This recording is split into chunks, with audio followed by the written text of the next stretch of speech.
Friday, July 31st, 2020, and I normally stream 9 to 11, and I'm starting early today so that Karen can raid me. Also, uh, I didn't stream yesterday because I wasn't feeling well, so then I'll stream more today, and then I'd feel better. Something.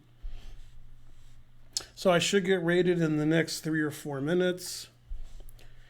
Today's stream is going to be about Chigorin games that I've played. It's actually 16 years, but I figured that would confuse you guys. So I just put 15 plus, which probably confuse you more. But anyway, I was trying to figure out an opening to look at, and I wasn't doing a good job. Let's refresh. Always refresh. Doing a good job. By refreshing, it unmuted it. I shouldn't do that. I muted the stream and I refreshed and it unmuted it. Wow, that was weird. Luckily, I muted it in 1 second, but that was still weird. It hasn't done that before, where I've refreshed the stream and it took the mute off. All right, well, thanks, Twitch. I tried to get a haircut yesterday, and I was unsuccessful. I went to the place, and it was supposed to be ready for me, and they told me to sit down and wait, and it looked like it was going to be like 15, 20 minutes. So I just left. Yeah, I mean, I was gonna risk COVID to get a haircut. Oh well, these things happen. All right, we have 50 viewers, still no raid. Boo, boo. I need that raid to triple my viewership. Ace Deuce subscribed. That's good. Yeah. All right, well, I guess we'll take a minute before we start. We have a lot of games, so it's possible that I won't show them all, but I probably will, because this stream's going to be longer than my usual stream of this ilk. It's easier to stream when you're just playing blitz chess, when you're actually explaining chess games. It takes more out of you, etc.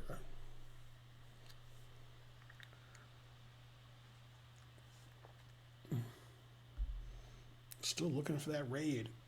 Never getting that raid. Oh well. Okay, I'm almost caught up to Karen a number of viewers. Not quite. And then when she raids me, it'll double my viewers. That's why I'm streaming early.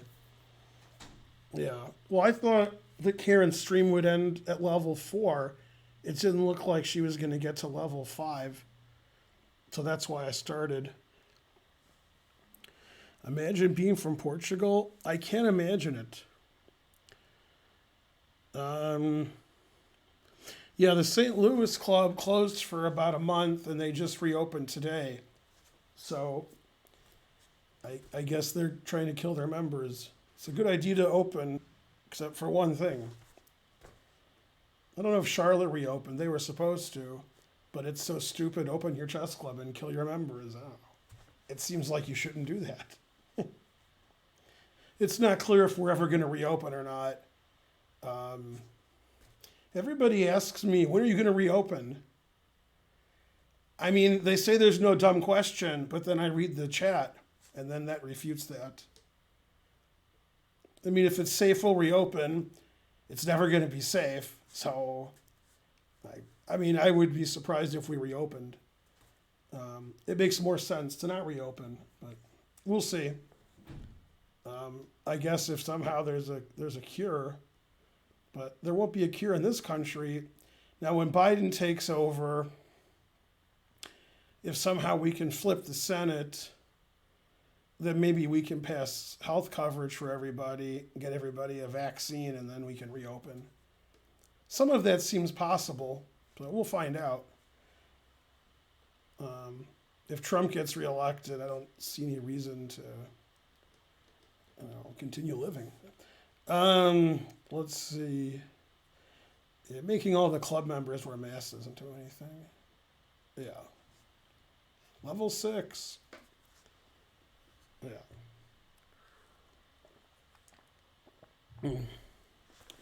So I don't know. Chess clubs aren't really good for this kind of environment. But that's what happens when you elect the stupidest person on earth as the president. Bam.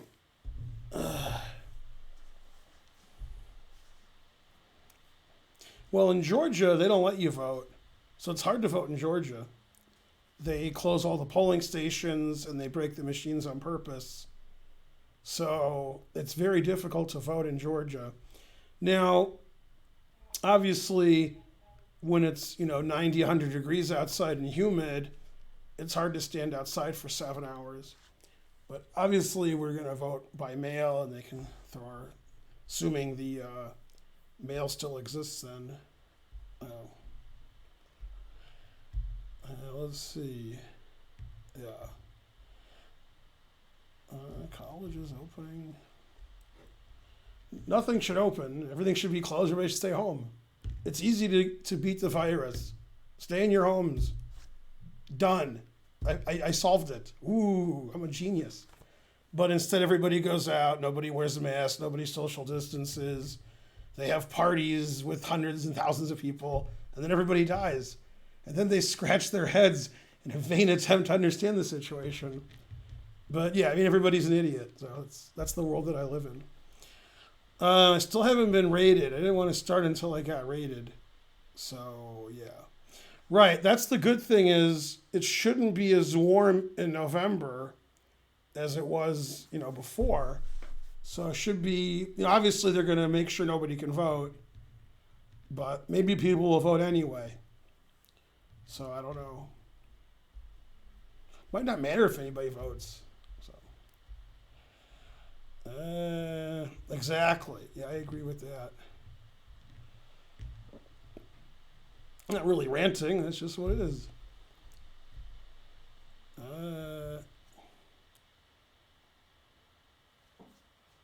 Hype train over in 2 minutes.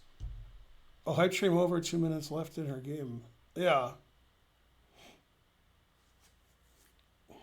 Yeah, but what if I vote for Pat Buchanan?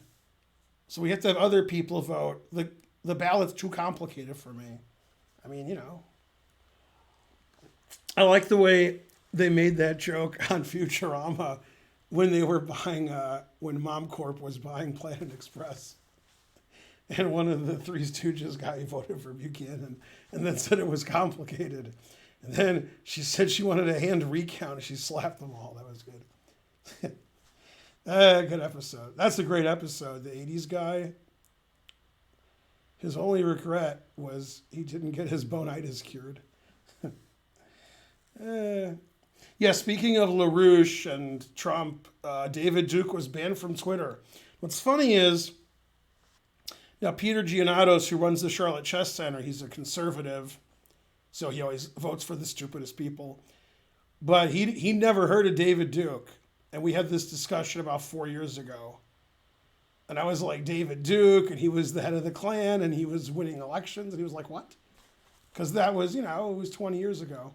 And then, 6 months after I showed Peter who David Duke was in the news because he was supporting Trump. So he got back in it. You live in France, you heard of David Duke. Yeah. Well, conservatives aren't, very intellectual. They vote for Trump. So that shows you what they know. So I just finished season 10 of Curb. So I've seen every episode of every season. And I really like the scenes where he puts on a MAGA cap so that people he doesn't want to eat lunch with won't eat with him. And then he cuts off this motorcycle guy by accident. The guy's really mad at him, but he puts on his MAGA cap, and the guy's like, all right. He got a lot of jokes out of that one cap. That was good. And so forth. I'm not really a big scone person, and obviously, since I become a vegan, I haven't had a scone. And when I wasn't a vegan, I wasn't a scone person. Basically, for the reasons stated, they're too dry and hard. Yeah. So, yeah, I sort of agree with the non-scone people. Yeah. Latte Larry's. See, I would go to Latte Larry's. I get some. The coffee seemed like it was going to be really good. So yeah. Wait, what's this Dutch Belgian stuff?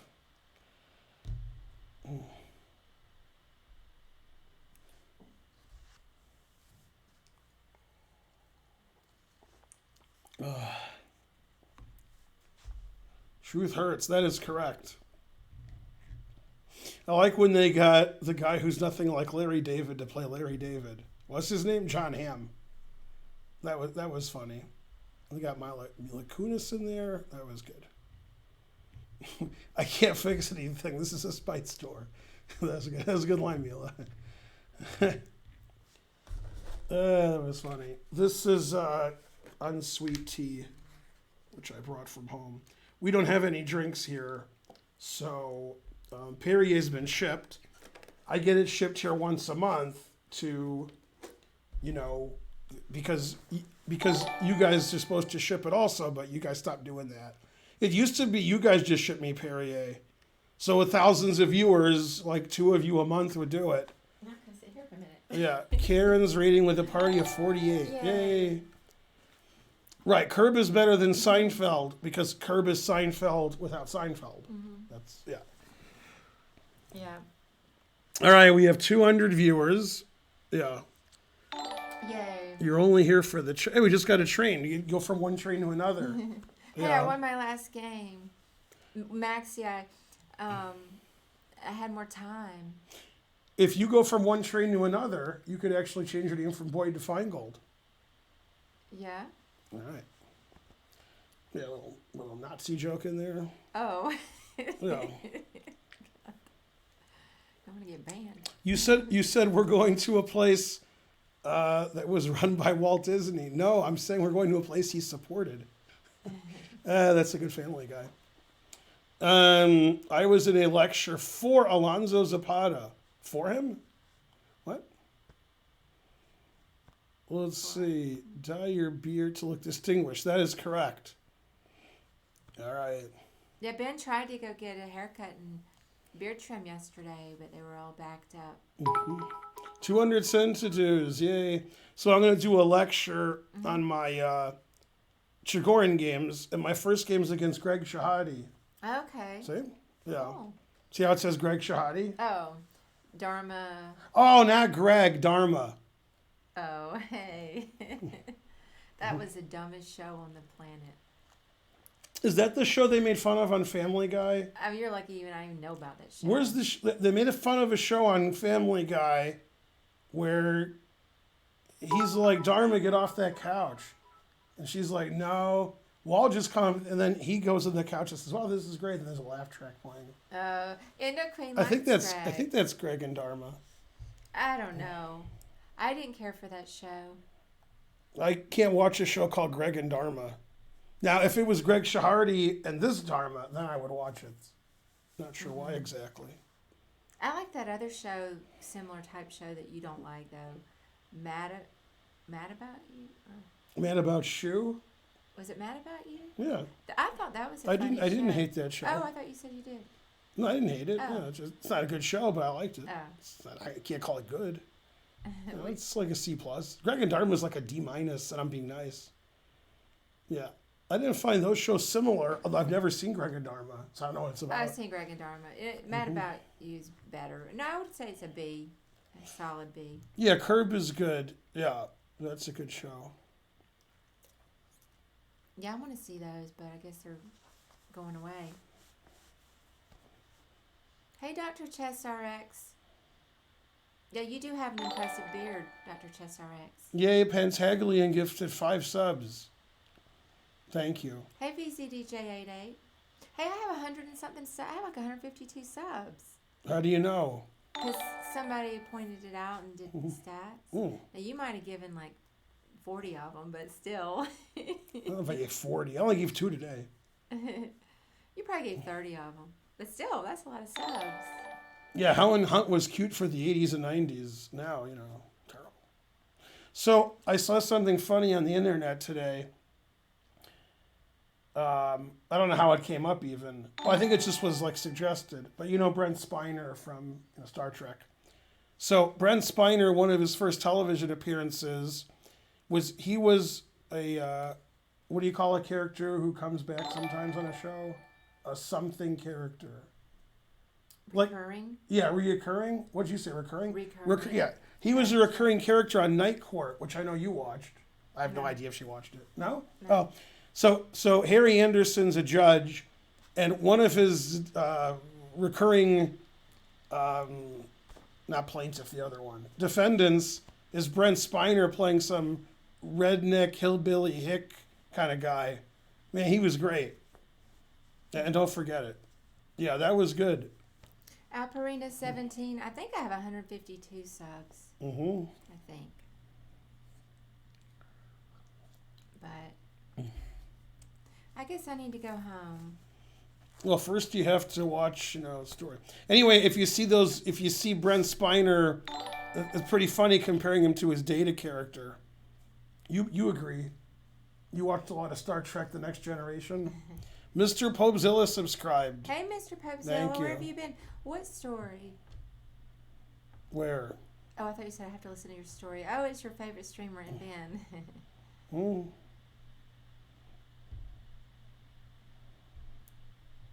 You said I have to watch your story before I go. Or maybe you didn't say that. If it was you versus a car, but each PogChamp suggests a move for a car and he has to choose among the moves, it would be the favorite. What?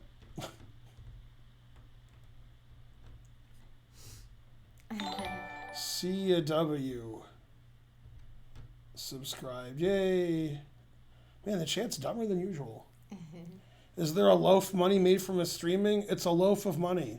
That's right. That's why it's called bread. Well, none of the chat that I sent over is dumb. They're Yeah. all That's right. smart and great. Antwerp has good diamonds.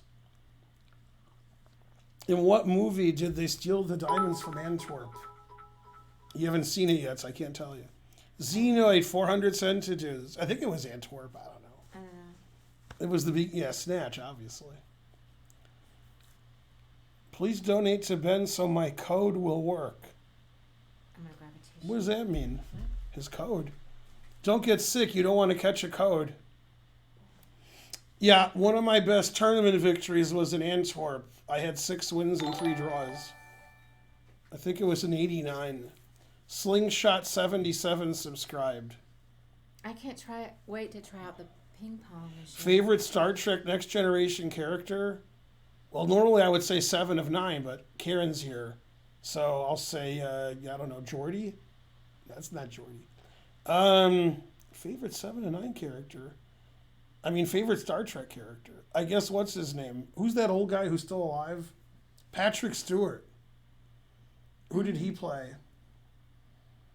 I didn't watch it, But still, you should know. he was in the head of the ship. Right, Captain Picard. Oh yeah, that's right. Jean-Luc Picard. Yeah, yeah. He's also on American Dad. He's the head of the CIA for some reason. He's British. Mm. Yeah. Sir Patrick Stewart, that's correct. The hot Klingon human hybrid, I don't know who that is. If you're talking about 7 and 9, she wasn't a Klingon human hybrid. Unless you're just talking about somebody else, I don't know. 7 of 9 was Voyager? No, I think you're right. What has she done since? Well, nothing. She married one of the governors of, or maybe she didn't marry him and I made that up. She had humongous bosoms. I think she married the governor of Illinois, but unless I made that up. I know who she was. Did I make that up? I don't know, but I have a Christmas tree ornament of her. Yeah. Not because I'm a fan. Borg, that's right. Is she the one who married him? She was abused by that guy. Oh. What? Oh, well, that's too bad. Boston Pup. Rob Blagojevich. Wait a minute, what? Good night, a guy 1233R. Not Blagojevich. All right, so the train's going to end soon, like Karen's. That's right, Grunge Ward. Now you're just talking about The Simpsons for some reason. Jerry Ryan is correct. Oh yeah.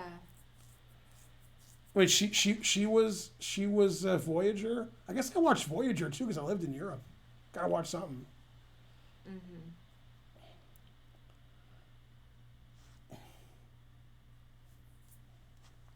Yeah, I didn't watch any. I don't like any. I don't like space, Star Wars, any of Yeah, I those never watched that thing by that shows. guy.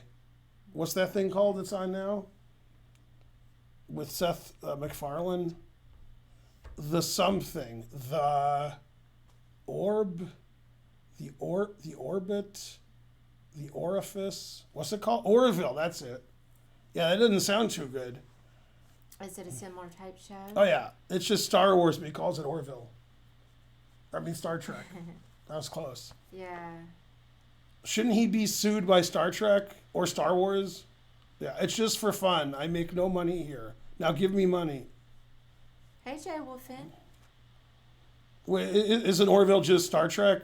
What's the difference? Doug Stone gifted a sub.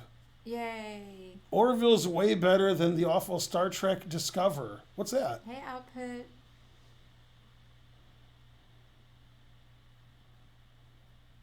It's more like Star Trek than Star Trek. Hmm. Do you think it's more human than human? I don't know. Hey, I got confused. Didn't Naroditsky play Hare Krishna in those matches or no? Who? Naroditsky. I don't know.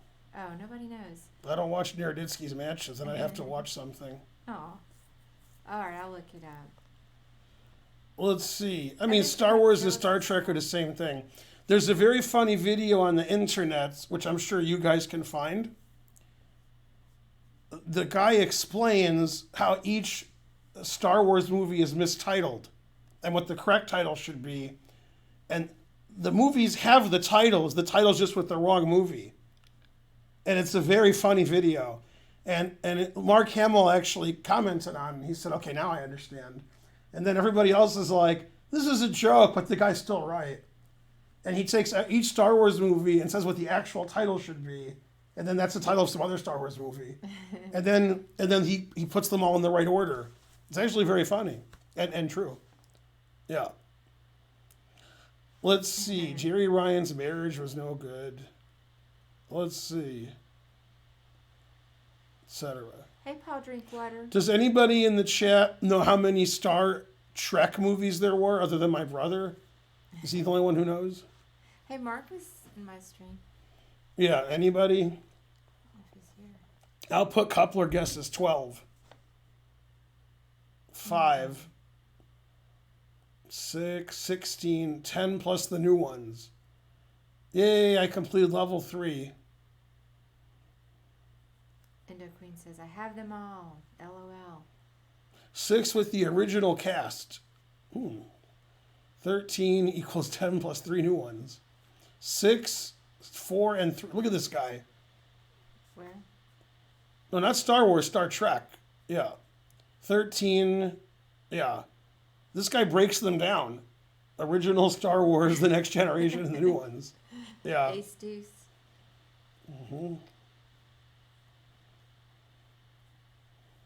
Google says there's 12 Star Trek movies.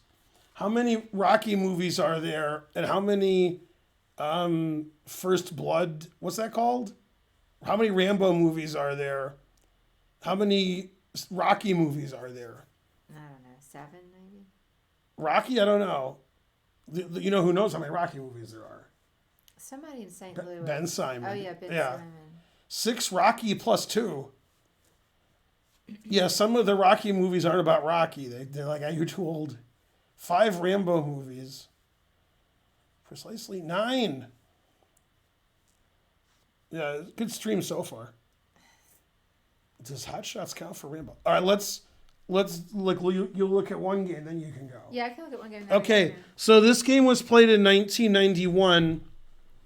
This stream is going to be about the Chigorin, which is knight c6. Now, I talked to the late Tony Miles, and I mean after he died. And Tony told me that he didn't like certain variations of the Chigorin, such as knight c3. So when he played the Chigorin, he played knight c6 on move 1. And if you played knight f3, he played d5. And if you played c4, he played e5. If you played d5, he went here. Now, I don't like any of that. I like everything that, okay, actually, I do like c4, e5. I actually do like that, but that's it. Okay, I don't mind knight c3 like he did. So, okay, so that's the Chigorin. This is the main line. Now, I'm the only grandmaster who plays e5 here.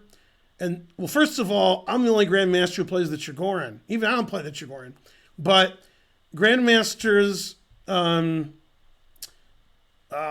often play e6 here, as in the game Karpov-Kamsky from Tilburg, obviously. And after e5, I'm the only grandmaster who plays bishop takes knight here. No, they all play bishop takes knight. I'm the only one who plays e takes d4. Now, e takes d4 doesn't make a lot of sense because I'm trading my e pawn for a c pawn. The reason you're doing it is if it's white's move here, white's going to play e4 or c4 and get those pawns going. By taking this, you stop that. So the alternative is to play queen d6. Then they can't play c4 or e4 because they're d pawns hanging. I'm not sure if I've ever played queen d6, but this is the move I studied when I was a little kid. So that's what I play as IM and GM. Okay, and I've had this position many times. Now, as you all know, in 1983 and or 84, I think it was 84. That was 84. In 1984, there was a candidates match between Kasparov and Smyslov. And strangely, the winner of that match played for the World Championship. Because not only had Kasparov beaten his opponents, Paliowski and Korchnoi, but Smyslov had beaten his opponents, which makes less sense. Because Smyslov was old. But he still won. And if he had beaten Kasparov, then he would have played Karpov for the World Championship when he was like 300 years old. But instead, Kasparov beat him like 3-0 with like 6 draws. And they actually had some Chigorins. One of the Chigorins Smyslov drew, but he was black in a Chigorin. Okay. So in this position, when you play the Chigorin, you're not trying to get a good position. Nobody's ever gotten a good position playing the Chigorin. What you're trying to do is get a confusing position where you have lots of disparate kind of actions for both sides. Like here, black's pawn structure looks pretty good, 3 and 3, right? Yeah. But white has all these center pawns. On the other hand, white has 2 isolated pawns and double pawns. On the other hand, white has 2 bishops against 2 knights. On the other hand, black is developed and ready to castle either way, and white only has 1 piece out. Grandmasters, except for me, like white here, because white has 2 bishops and more center pawns. And the engine likes white, and everybody likes white. So if I have the black pieces, I would get this position a lot because they would like white. But I would have more experience than them, and my results were pretty good considering it doesn't have a good reputation. Okay, hang on. I have a question. I have an answer. What moves constitute the Chigorin? I don't even know what that is. Okay, the Chigorin is the Queen's Gambit. Okay. And then instead of the Queen's Gambit declined, or the Queen's Gambit accepted, or the Slav, we play knight c6. And that is the Chigorin. Okay. Named after what Chigorin? What was his first name? Same as a couple of world champions. There's a good hint. It's not going to be Bobby. Were there 2 world champions named Bobby? No. No. Good old Bobby Chigorin. He was friends with Bobby Hess. 2 world champions. And they played each other in a world championship match. I don't know. Same as Botvinnik and Tal. Oh, Mikhail Chigorin. That's right. Okay. Now, Russia wasn't known for its chess players, and then Chigorin came along. He's like, I'm Chigorin. And then they became known for their chess players after that. So here, white can take or play knight c3 or knight f3. They're all equally common. Mm-hmm. And I've gotten this position several times. Okay. My opponent played bishop e2. That's okay. I castled queenside. I've also castled kingside. Queen b3. I put my rook in the middle. And he castled queenside, which I very rarely face. And when I don't mean in this exact position, I mean in this opening. People don't castle queenside with white. So what was the advantage of going knight e7 versus knight f6? Man, you asked 1 second too early because I played f5 in this position. Okay. Answer that. Right. So one thing you want to do, this knight protects this knight. In case of rook c1 or bishop b5, your knight's protected. Sometimes the knight goes to g6 and h4 when they castle kingside. Then you mate them, so the knight would have to be here. Mm-hmm. And sometimes they want to play e4 and build their center, and you want to block it, so the pawns can never move. So you play f5. Mm-hmm. Okay, he played bishop c3. Always play king b8. And finally, I traded queens. And he decided to get rid of his 2 bishops. The engine agrees. Played king b2. And I like my knight on d5. So I played rook d6 because I might want to go here and take this pawn. Or I might want to go here and go to g2. Played rook g1. I played rook h6. He played rook h1. Very suspicious play. See, we're the best. So you didn't care if you lost your g pawn because you were going to get I take his h pawn. H pawn? Yeah, and then this pawn's attacked. Oh, I see. Yeah. Yeah, he could do that. That pawn's not easy to defend. For example, if you defend it normally, here or here, Mm-hmm. then I got this action going. Oh, yeah. So I got knight takes e3. So the engine says he's in trouble here. You see, I go here and so forth. You agree? Mm-hmm. All right. H1's a bit passive. Okay, now he's set up for the next game. So that's good development. Still equal. Then I did this because I'm the coolest guy ever. See, and then I went there. All right, so nothing's happening. Always play bishop f1. Now I can go here. Ooh. All right, finally we traded some pieces, which is good for me. I don't want him to have 2 bishops. I don't want him to play e4. So I'm good. Mm-hmm. Okay. We'll trade some more. Move our kings up. Then I got to play a5, so I could push on the queen side.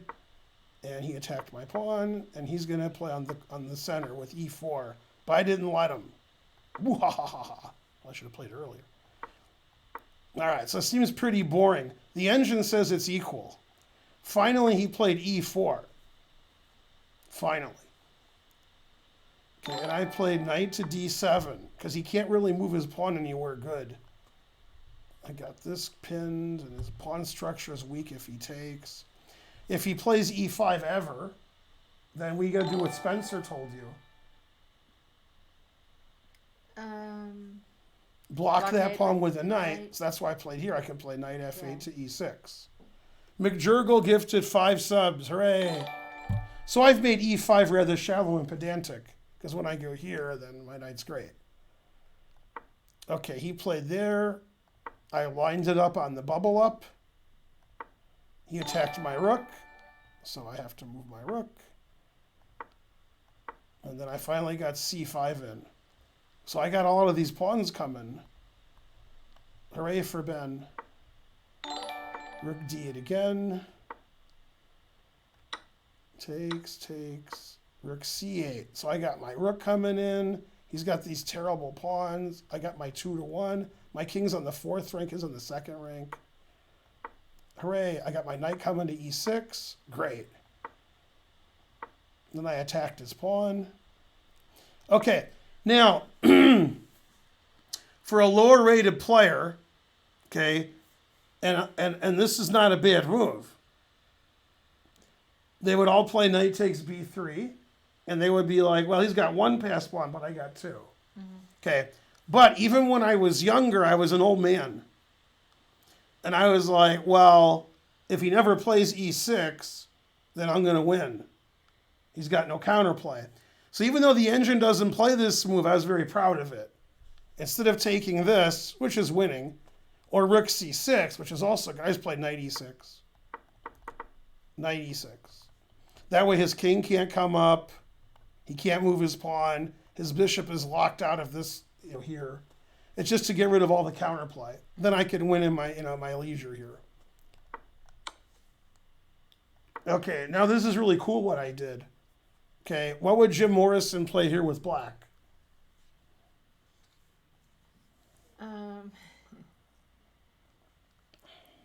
Let's see. You're thinking of break on through to the other side. That's right. Okay, but let me think what that means. Why'd you think of that? There were 1,000 songs you could have thought of. But you thought of the right one. Yeah.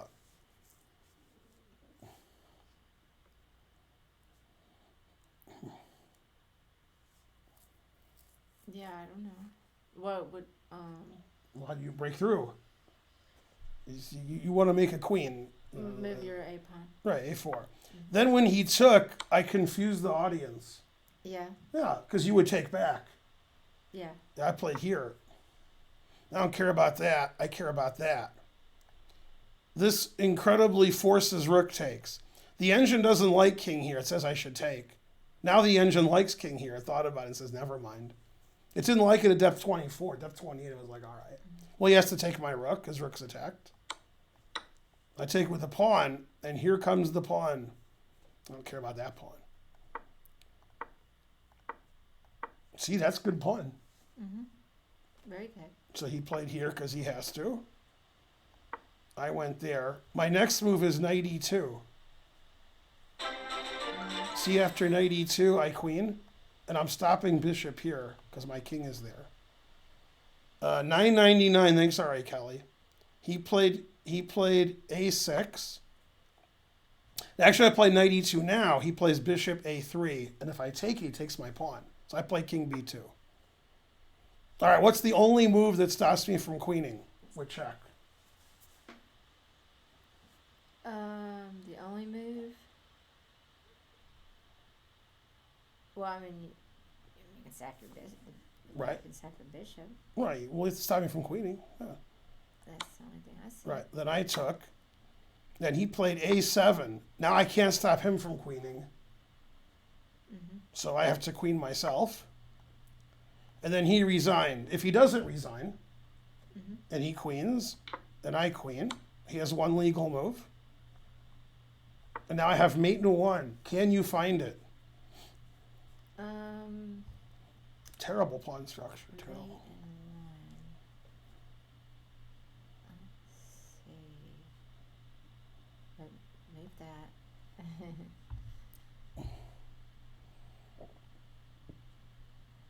That's hard for me to find.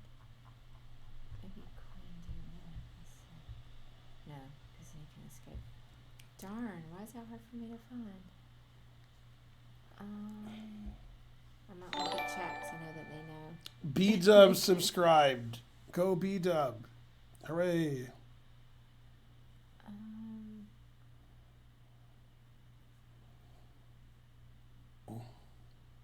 Some of the moves in the chat are wrong, but one of the moves in the chat that's wrong is actually right, but he wrote the wrong move in.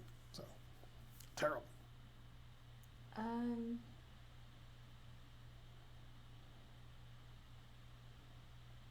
All right, let me explain. This is Yeah. how you find mate. Okay. Where can the king legally move now? Which of these squares can it legally move to? Which, right now, which one can it go to? Okay, stop highlighting and everything. Which one? Uses me. You want blue. Take. You want blue, Oh, it okay. can take the knight. All right, there you go. Right. So you can't check with anything but the queen because there's no other checks, Right. and you have to defend the knight. So there's not a lot of options here. There's like 5 options. Oh, I see. Queen c3. Right, that's mate. And then the reason queen d1's not mate is you're giving away the c file. This isn't mate for pretty obvious reasons.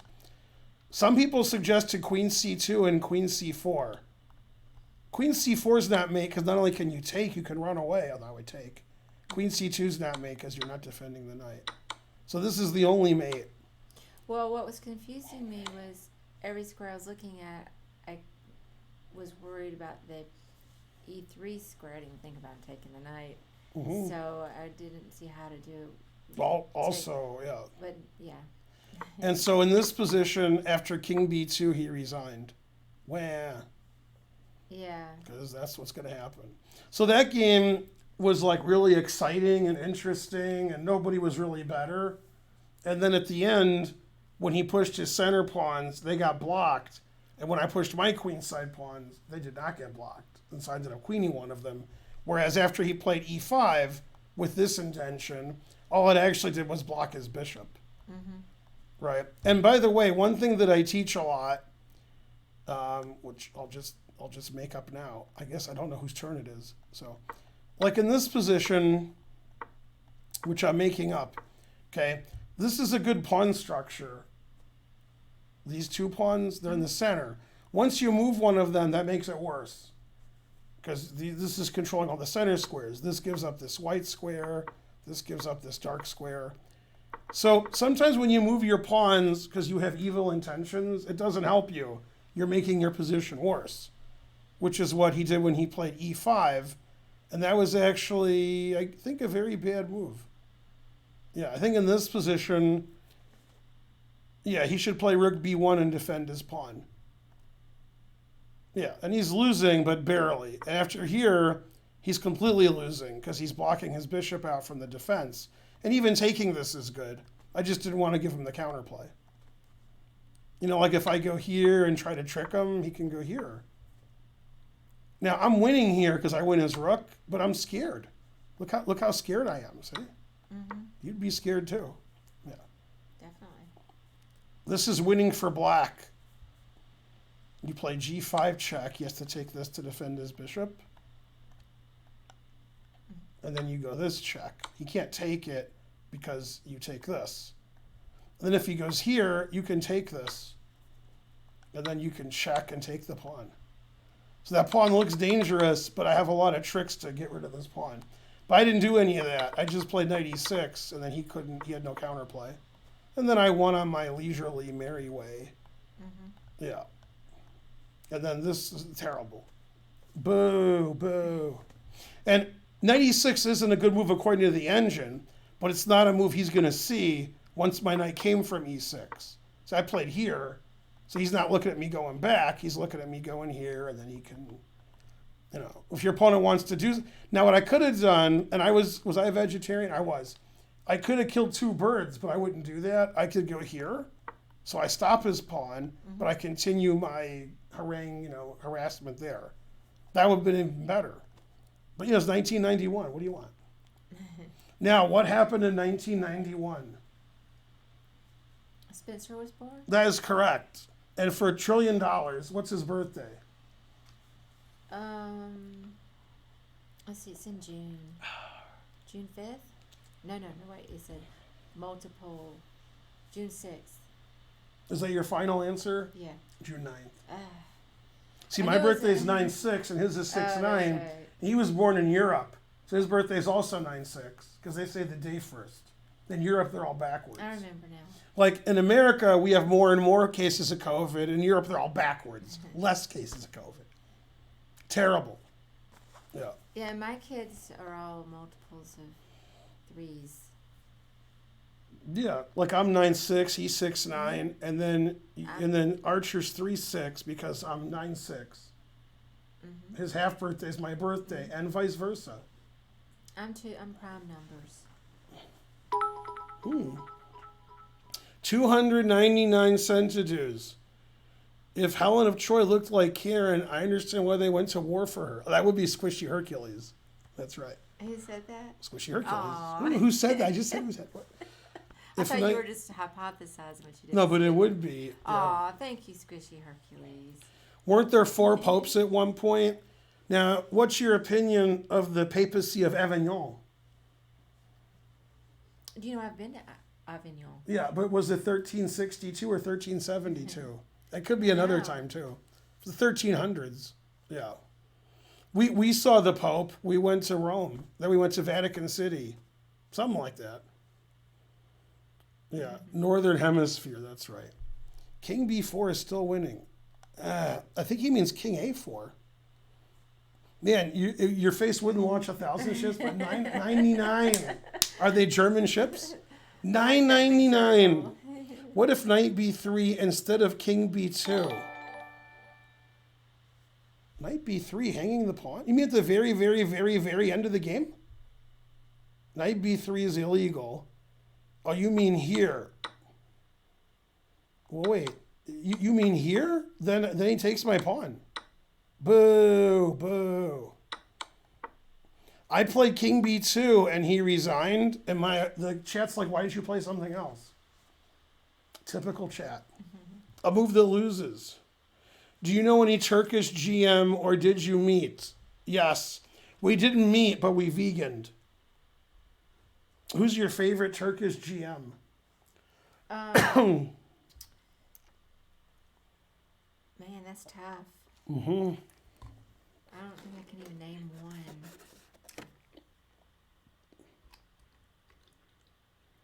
No, I don't know. All right, who's your favorite Turkish GM's wife? Because they got married, so she's Atalik. He's Atalik. Suat Atalik. He's your favorite. No, no, no. Yeah, there's JJ. You like JJ. I know JJ. There you go. Oh. He's your favorite Turkish GM, JJ. I didn't know he was Turkish. This other guy who's Turkish has played for like 8 countries, and Turkey's one of them. What's his name? He's like 2650 FIDE. Let's see. I've played him too. What's his name? I've played him. Who's the 2650 Turkish GM who I played? Although, like, he's not from Turkey. He just plays for Turkey. Naroditsky. Mechanical Turk. Isn't Gareyev American? Man, all your answers are the wrongest. Danny Wrench. Spelled wrench wrong. Damn. Can vegans play for Turkey? They can't. However, there's a small section of Turkey near the Bosphorus called Tofurky, and you can play for them. Simon Williams. What? Who's the GM I played who's not Turkish, but he plays for Turkey? It's one of the 13 countries he's played for. I can't think of his name. No, not Yilmaz. Yilmaz is pretty Turkish. What? Pseudo-Turkey? That's actually funny. All right, let me look it up on my thing. He still plays for Turkey. He actually lived in St. Louis for a while. Maybe he still does. Mm-hmm. Best What time is it? I should Turkish chess. just have to pack up. I can't think of his name. No, Talik's Turkish. I'm not vegan, Paul drink. Ah, here it is. Alexander Ipatov. Oh, He plays for Turkey, but, you know, he moved to Turkey. I've Yeah. heard him. He's lived in St. Louis or he's been there. Mm-hmm. Yilmaz is the second highest. Let's see. These are the top. Dragan Solak is good. So, man. They list Atalik's wife, but not Atalik, because Atalik's been banned, and then he fights it. Yeah. Atalik's wife's 2450 FIDE. She's number 11 in Turkey. There's JJ. He's number 7. Mm-hmm. Go, JJ. I was in Istanbul twice, and I asked them, why isn't it Constantinople anymore? And they said,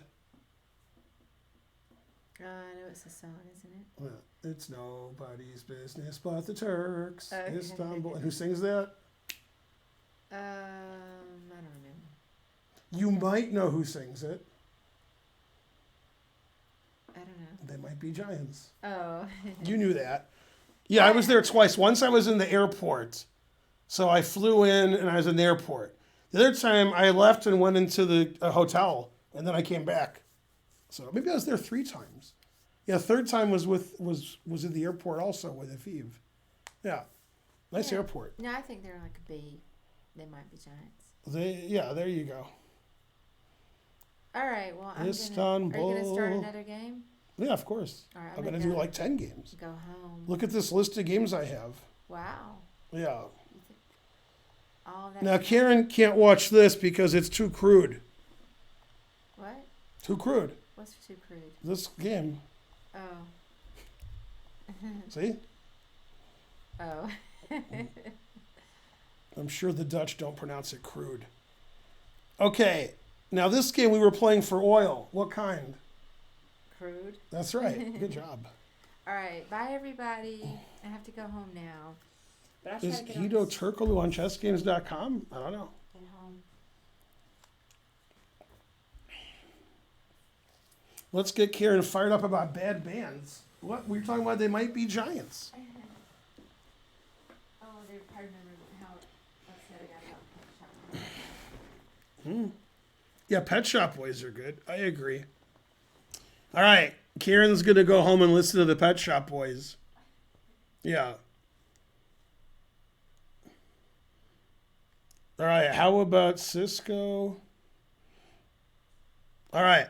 Let's look at this game. This game was played in 1992. Both games were played in the same event in back-to-back years in Groningen. Okay, your favorite Dutch town. It's your favorite. I've played in Groningen many times. Many. All right. So, Chigorin. Same everything. Now, this position, good players play e6, but I take on f3. I didn't play bishop g4 not to take on f3. All right, he took with the g pawn. You can also take with the e pawn. And this is also my game with Yasser. I think he played bishop f4 from the U.S. Championship in 1994. This game was played earlier. My opponent played e3. Normally, you don't play knight f6 in the Chigorin in these lines. You'll play like bishop here and knight e7. But I was young and foolish. f4 doesn't seem like a good move because it gives me the e4 square. Okay, once again, we have the two bishops versus the two knights. Very Chigorin-like. And the engine says it's about equal. So one of the main points of the Chigorin is, and this is like sort of my philosophy when I'm black, is get weird positions that you have, comfort in, that you've played a lot, that your opponent has not. Because the Chigorin's not a very popular opening. So I try to do that. Okay, now he made an odd move here. He took my knight, giving up his two bishops. The engine does not approve. I played rook f6, defending my pawn. He put it in h. And a pawn is a pawn. Now, this is not an engine move, but a pawn is a pawn. So I took that pawn. And the engine says that's fine. So you got to like that.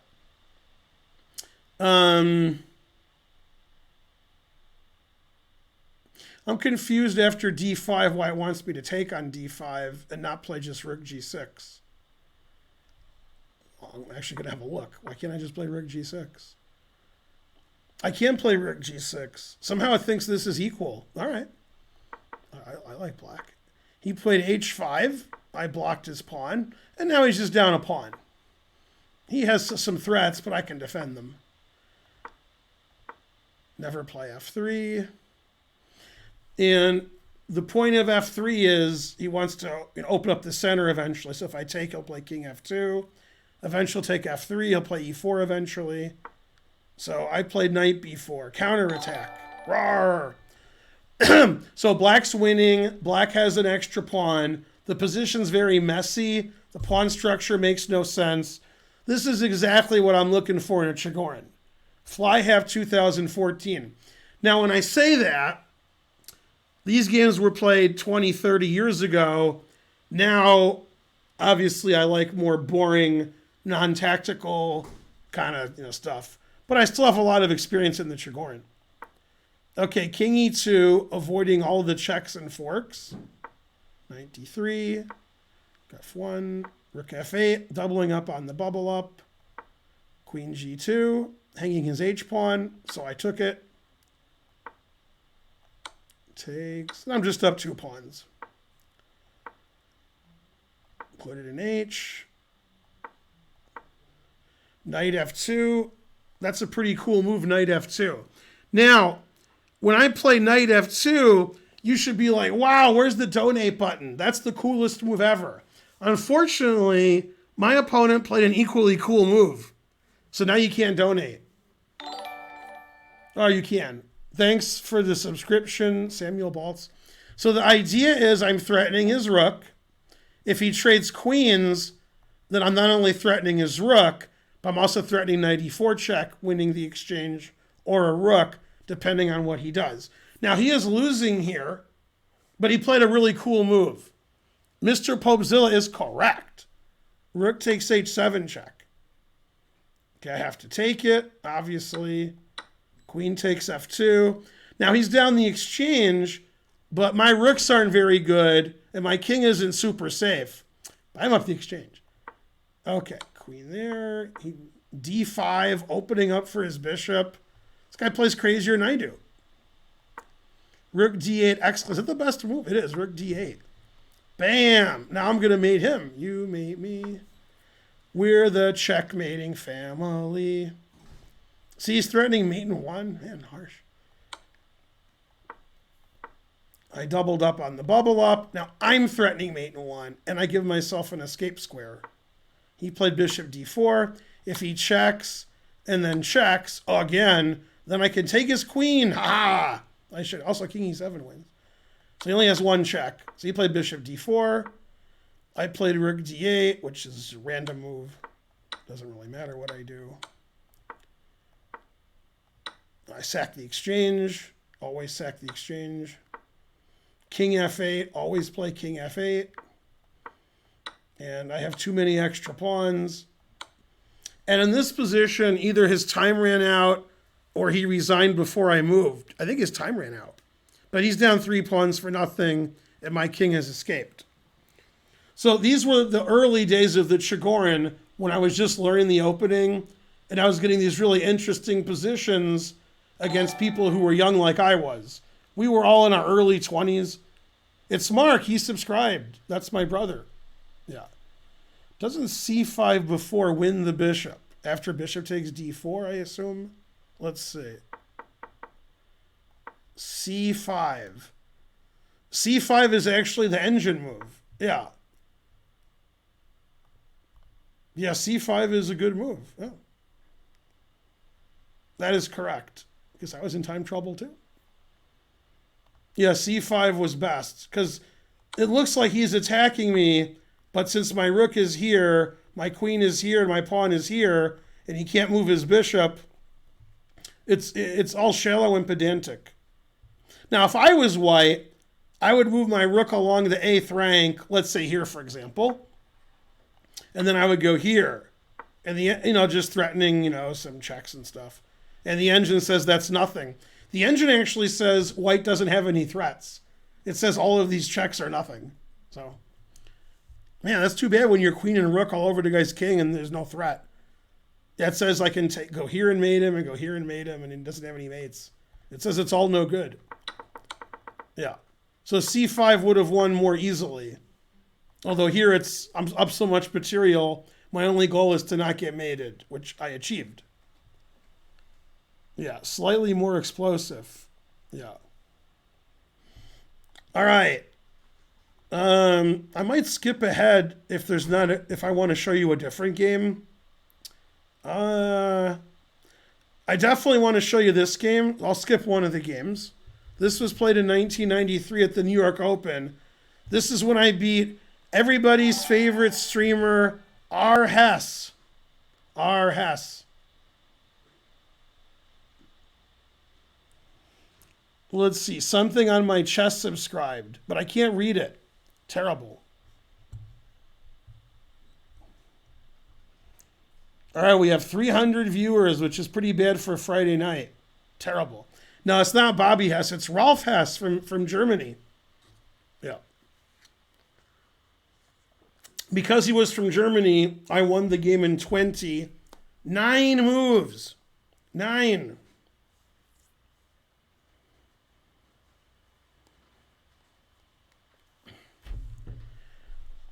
Okay, so it's a Chigorin. Again, this was the mid-90s in New York. Same as the last game. Okay, now instead of bishop f4 or e3, which I discussed previously, he took on d5 and then played bishop f4. I think Yasser might have done this against me. Maybe.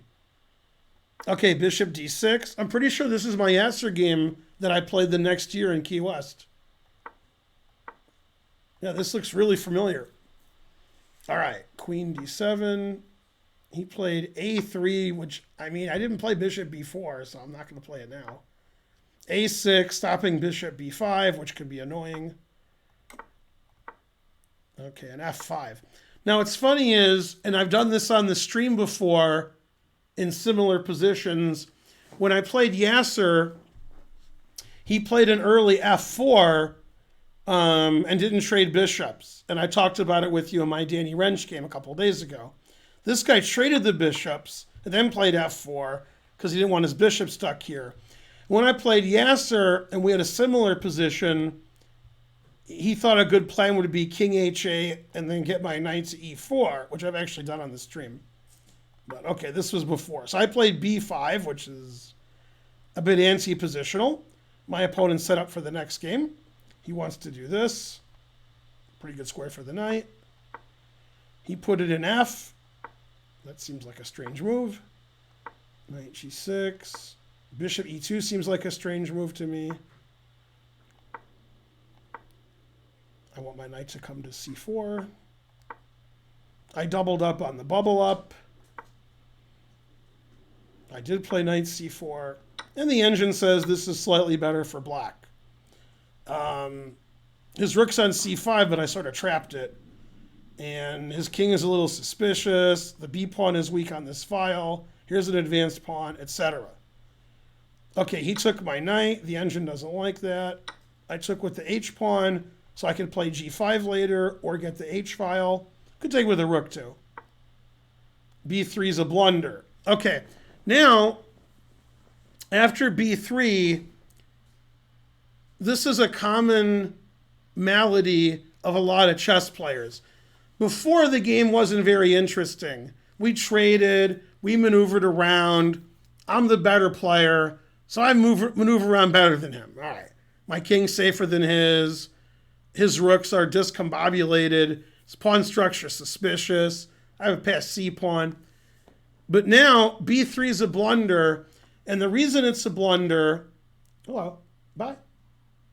Reason is when things happen in chess, and we've talked about this on many streams, I always give the Go analogy. When somebody does something, then everybody focuses on that, and they don't think about other things that are going on. So sometimes you can make a move in chess that has two threats that are on different parts of the board, and often your opponent's looking at one side of the board, sees the threat, and then doesn't see the other one. And this is what happened here, is my opponent played b3, which strategically is correct, because this pawn's annoying, and if I get my queen and rooks on the b file, you can't save your b pawn. Your rook on c5 is like, there's nothing you can do. However, if he plays b3 and trades the pawns, now his rook on c5 is a monster. He got rid of his weak b pawn. He's putting pressure on my d pawn. He's attacking my c pawn right now. So strategically, b3 is great, but it ignores what's actually more important. And here I have two winning moves. I have the move I played, which is very exciting for you. There's another good move, which sort of illustrates my point, which is to ignore what he's doing, but actually do what I'm doing. Okay, so when I play this move, you will know, wait, was this before or after Pulp Fiction came out? Let's see, what year was this game? 1993. Isn't that pre-Pulp Fiction? So he didn't know my name was the Lord. All right, so I was trying to give you all that time so I could explain rook takes e3. Thanks, Kay Wilbur. Now, there was a question from an hour back from that dude that discovers, which I almost talked about, which is after bishop d6, why isn't this pawn hanging? You can take that pawn, but I win your d pawn. So we trade on f4, although the engine actually wants me to play here and sack a pawn. Okay, change its mind. I would never do that. And then I could take this pawn. So we're just trading pawns. Now you have an isolated pawn, double pawns, and I have that great pawn structure, as per usual. And the engine says white's a little bit better there. Okay, but that's never winning a pawn. Never. Okay, so we'll get back to b3. And as Hey Wilbur said, although I think his handle has a typo, I think he means Hey Arnold. Yeah. That's correct, yeah.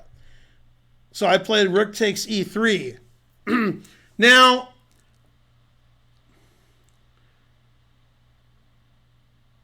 there's three ways rook takes e3 works. One is it's good. That's the best case scenario. One is it's bad. That's the worst case scenario. Then there's another good scenario which confuses the audience, which is it's bad, but you're going to win anyway. And I thought it was good when I played it, but I thought if I was wrong, that I would win anyway. And obviously, this isn't an engine talking. I'm talking about humans here. Also, this is 1993. There's some positions where you know you're going to win. You don't care what the engine says. You know your opponent's going to lose. And this is one of them. However, it turns out I am winning. So it didn't even matter if I was right or not. It turned out I was right. So he took, I mean, if he doesn't take, this is hanging and everything's winning. I can't find him if he doesn't win. Worst pawn structure ever. Okay, then I take, now I'm threatening queen takes f4 check, which doesn't have a defense. And the reason I know I'm winning, even if I'm not winning, is I'm down a rook, but his rook on h1 is irrelevant. So I'm not really down a rook, because rook on h1 is getting him checkmated, basically. He can't play king h1. So I'm attacking with my queen and rook. He's defending with nothing, and his extra rook is irrelevant. Thanks, RMK. Now, here's something that confuses you guys. You guys think when Magnus and Naka and Anand when he was good, and Topalov when he was good, and Kasparov when he was good, etc., that when they sack a rook like this, they calculated variation A, B, C, D, E, F, G, and it's all winning. Now, in Anand's case, that's true. Not now, I mean the good Anand from 20 years ago. But most of the top players, they analyze a little bit, and they're like, without even analyzing, it's obvious to them that black's winning. With no analysis, and you're just randomly guessing, they're like, well, this is obviously winning for black. Not like, man, I better analyze 20 moves ahead in every variation and make sure this rook sack works. They just look at it and they're like, blah, that king, don't give me that king. They know they want to have black here. They know it's hopeless without analysis. So when you analyze variations and they win for you and your gut tells you it's winning anyway, then you're good. And obviously, since white has like 30 legal moves here, I can't analyze them all, but my gut says that king's no good. The engine analyzes them all and says black is +7, +8, +9. Now somebody like Karen, for example, she would say, I'm a rook down, so I got to see some checkmates over here. I got to see me winning the rook back. And if I say, you're obviously winning, that doesn't mean nothing to her. She's like, what do you mean I'm obviously winning? Now, not only is this rook no good for defense, I would argue it hurts white's position because his king can't run away. This rook is even worse. So these rooks don't defend the king. I have a queen and rook attacking your king, and your extra rooks do nothing. So if Magnus saw this position as second, he would say, well, obviously black's winning. I don't have to analyze it. Okay? And the higher rated you get, the more games you've played, the more you've analyzed, the more you've studied, the more super GM games you've looked at. You know when things work and when they don't. And if you don't know, because it's unclear, then you can calculate and do that. But not all sacrifices are based on calculating 100 moves ahead. A lot of them are like Shabalov and Tal, and I guess all Latvians. They just like, yeah, obviously this is good. I don't need it. Now for you guys, if you don't have the experience or the understanding, what a lot of people do, and by a lot I mean all of you, is you're just biased in one way or the other. You're like, white's up a rook, I'm not sacking a rook. Or I'm attacking my opponent, attacks always work, so I'm sacking the rook. And you gotta have some judgment based on your previous play in your life and all of your analysis and stuff. Anyway, after thinking forever, the engine says black is +8. He played king g2. That's the engine move. I took. He played rook f1, refuting everything I ever said, that the rook wasn't playing. Queen e4 check. Damn. The truth hurts. The other problem he has is if I don't mate him, I got a lot of pawns. I got pawns galore. I got passed pawns everywhere. Okay, king g1's the engine move. Now, every move wins here, including the move I played. Rook e2 is the number one engine move, but I just took on b3. I wasn't in a hurry. Now, this engine says something I don't believe. I actually don't believe it. No, I don't believe it. No. Nope. It's at depth 23 right now, and I'm going to wait because I don't believe it. It says it's equal, and it says white plays rook c1 and draws. I don't believe that. Normally, I really believe the engine. I'm like the engine, but I don't believe it. No way. And it's at depth 26, and it still says rook c1 draws. See, the thing is, I had his rook trapped, and now he can get back and defend. So c takes b3 was bad. And I still don't believe it at depth 27. Now, maybe if I was a monkey, I would be a believer. Maybe if I was a 12-year-old girl, I would be a believer. But I don't believe it. I don't do it.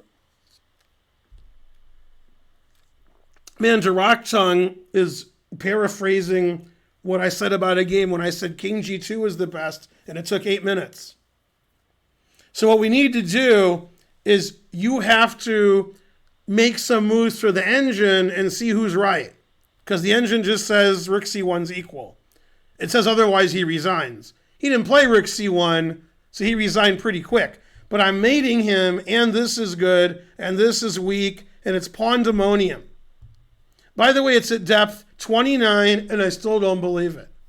Let's play rook c1. That's the engine move. It says everything's all zeros.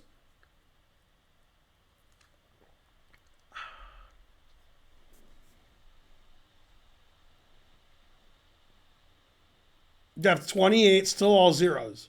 Still don't believe it. Unbelievable. Ridiculous. I can't win this position just playing random moves like a5, a4, and g4, and just, I'm winning? I mean, I guess not. I guess it wants them to play rook e1. Well, but I could take it and take on d4. Maybe that doesn't win either. Wow, it really says this is a draw. It's at depth 32. And I still don't believe it. I'm looking at the lines and they're all just perpetual. They're not like me building. See, the problem with rook e2, rook f2, queen e3 is he takes my rook with the queen and he's stopping my b pawn from queening with his queen and rook on the second rank. If I play rook d3 and take the d4 pawn with check, that's equal? I still don't believe the engine at depth 34. The engine says this is equal. I'm supposed to play rook e3 and draw. This isn't winning? I got 37 pawns for a rook and it's a draw? Damn. So king h1 draws and queen f2 draws. I have 5 pawns for a rook. His king is open. I got b2 and it's a draw. Oh, there you go. I guess Carlsen is better than me. Damn. I'm looking at these lines where I'm pushing all these pawns and it says draw. All right, so I guess c takes b3 was a blunder. So in this position, rook e2 is the best move. And the reason is, here's the reason why rook c1 is good. He played rook c7. In this position, notice how his rook is defending his queen. And that's why you have to play rook c1. That's actually the key variation in the rook e2 lines. So that's why rook e2 wins here. He has to take my rook, and then my queen and 37 pawns beats his 2 rooks. So rook e2 is like +8, and then he resigns. I just thought everything won. But supposedly this draws. Now, I still would have won, but it should have been a draw after rook c1. He took this, and then I won the way I was supposed to win before. And then he resigned here because his queen's not defended. I mean, I got to get Alpha Zero on this. Somebody, or was it Leela? I don't know which one it was. Somebody in my YouTube channel was mad that I analyzed with Stockfish instead of Leela or Alpha because, the Stockfish no good. Man, C takes B3 is a blunder. Rook E2 wins. Every move wins. King here wins. C3 wins. Letting his rook go back to C1, it's like when Nigel Short found rook A1, rook C1, because then my dumb trick doesn't work. The only trick I ever played. How do I need that dumb trick to win, really?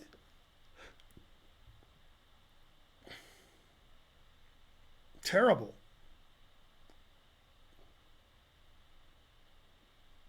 I'm so mad. I feel like Onishuk when he lost to Shirov?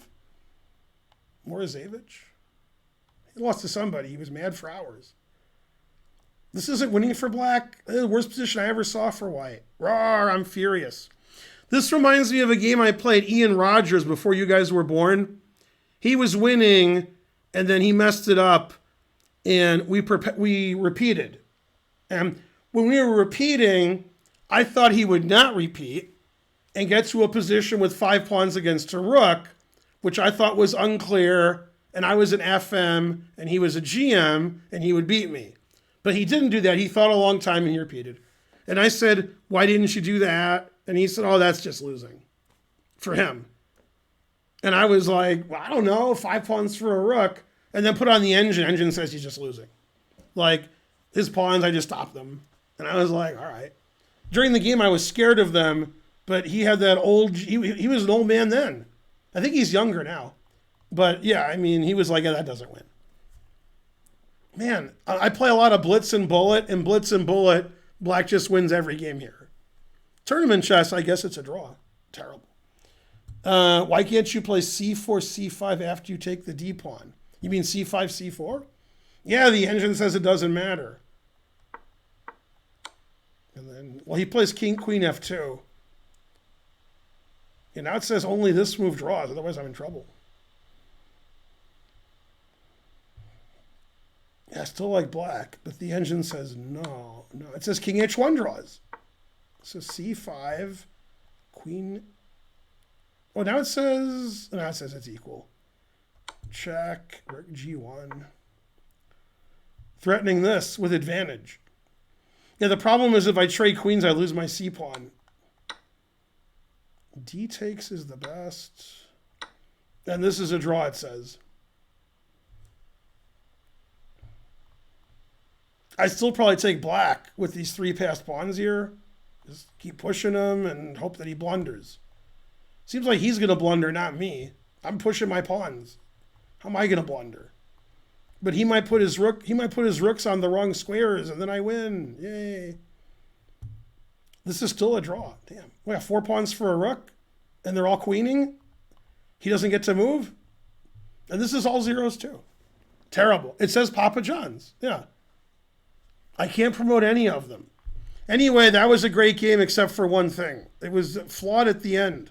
Flawed! Okay, now this game I show a lot because of... I'll tell you why. Okay, so this guy's rated 1900. And this was after my 10-move loss. Except this game, I was not going to lose in 10 moves.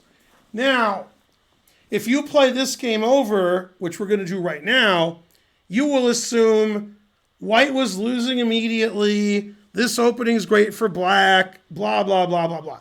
But this is the game that I lost in 10 moves to Igor Novikov about a year before this game. Okay, but I wasn't going to lose in 10 moves. I was going to play something else. Okay, so we actually transposed because he played Queen A4. This is my game with Novikov now by transposition. Okay, now, so you have complete information and you're not confused. This is move 8 for white. White's about to make his 8th move. In my game with Novikov from the New York Open, like 93, Igor played knight C3, I took, he played rook G1, I castled, he played bishop E2, and I resigned.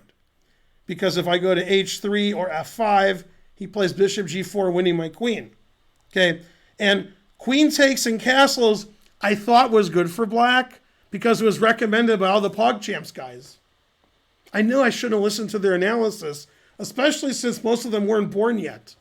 That was the kicker. If I knew they weren't born yet, I never would have listened to their analysis. Okay, so if he had played knight here, I was going to take this pawn. Well, it turns out taking this pawn is correct. And castles is just a big blunder. I should play queen h5, and actually the engine prefers black here. I'm not saying black's better. The engine says black's better. Okay? Every engine I've ever had says black's better here. And then I castled and resigned. So that's... All right. Anyway, my opponent did not play knight c3. My opponent said, excuse me, I'm 1900. Let me show you what I'm going to do. Okay? And I was like, no talking in the tournament room. I couldn't believe he's talking in the tournament room. Okay. So he played e4, frankly, a terrible move. I took, the engine already says I'm almost winning. He took bishop b4 check. He plays bishop b2, I can take this. Knight c3, I take everything. Knight d2, I can castle and pin it and win it. So he played king f1. Knight e7, he played queen b5. Terrible move.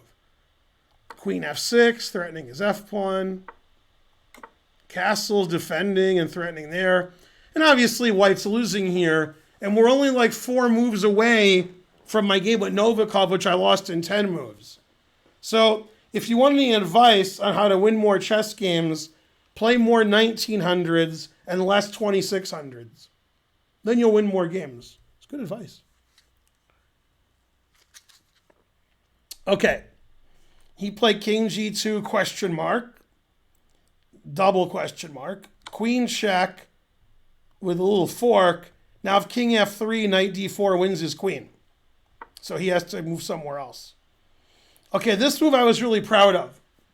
If I play queen takes e4, which the engine plays, I'm threatening his rook. So instead I played a6 first.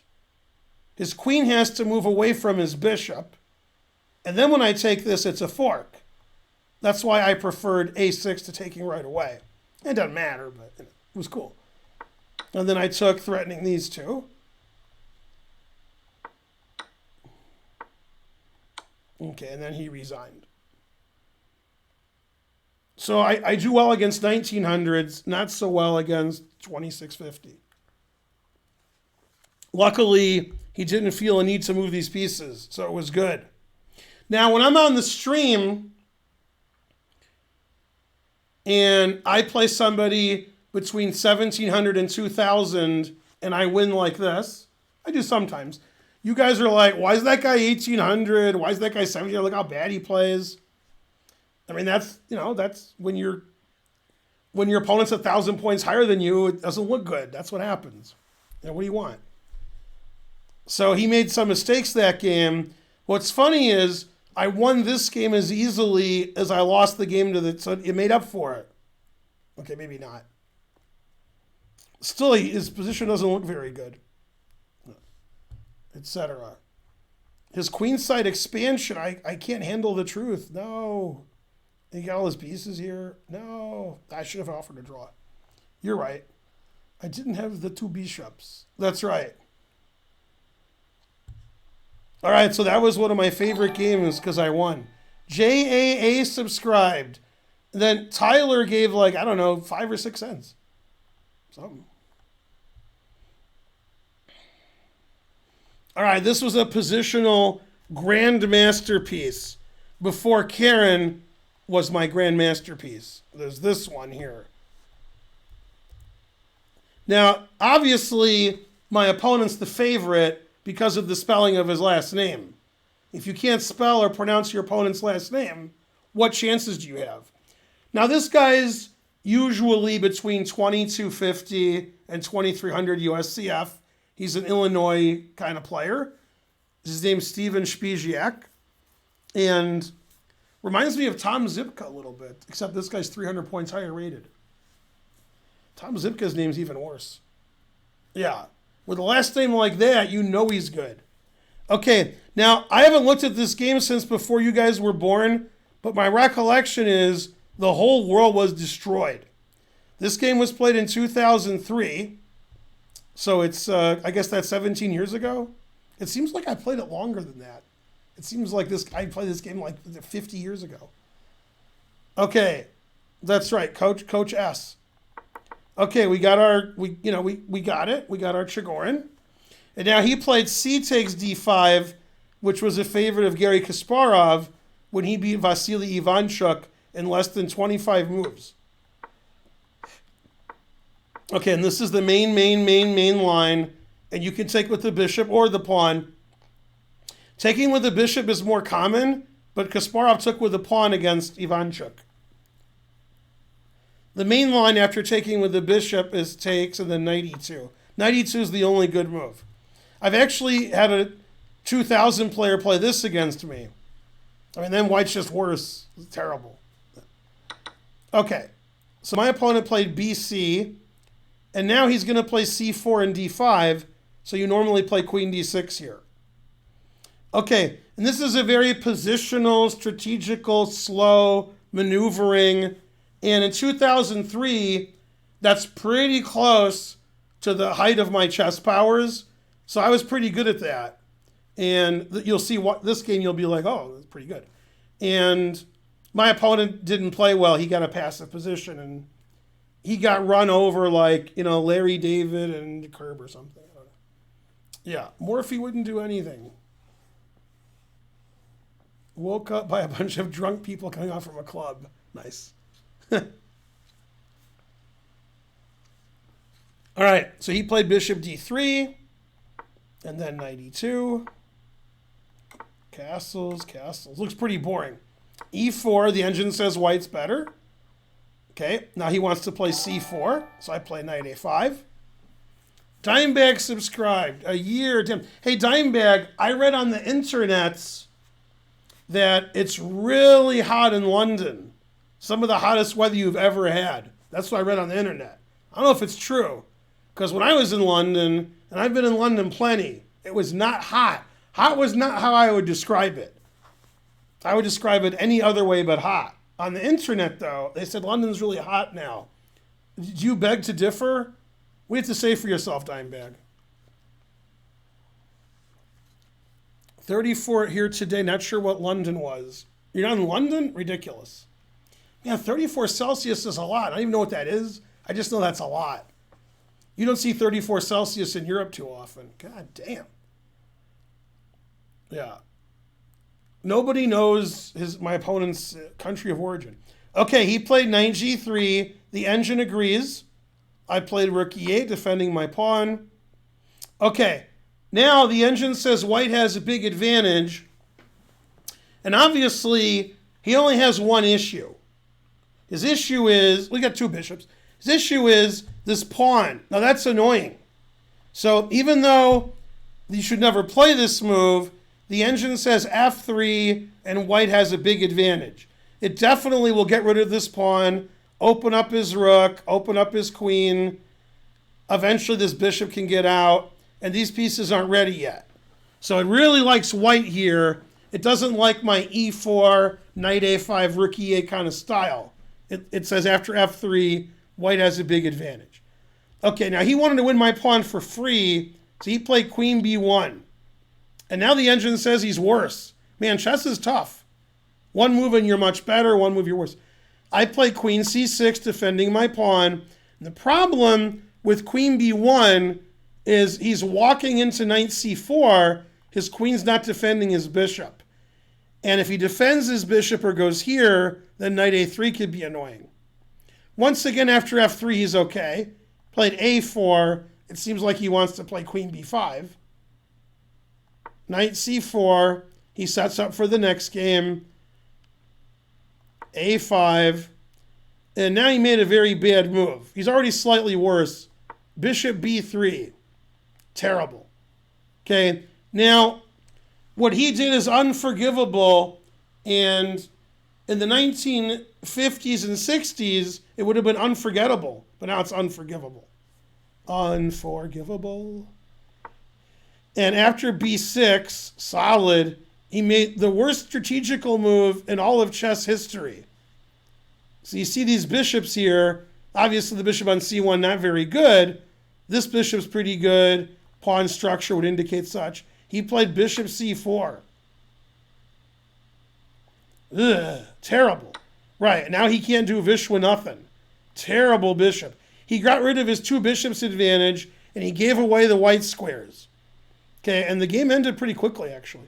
Bishop d2, bishop a6, and he can't do anything.